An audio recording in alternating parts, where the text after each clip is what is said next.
Okey, hujan pun nampaknya baru sidang.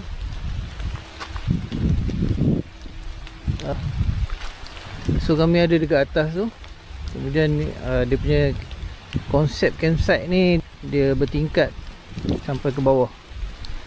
So kita boleh pilih. Hari ni tak ada orang. Aku nak tengok mana yang sesuai. Kat situ pun boleh ni. Tapi dia punya bukit ni agak curam.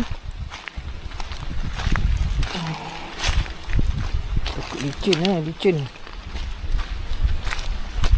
Kalau hujan ni memang licin. So ni tasik dia, tasik cenderuh. Kat situ ada. Okey, kita tengok dekat bawah ni.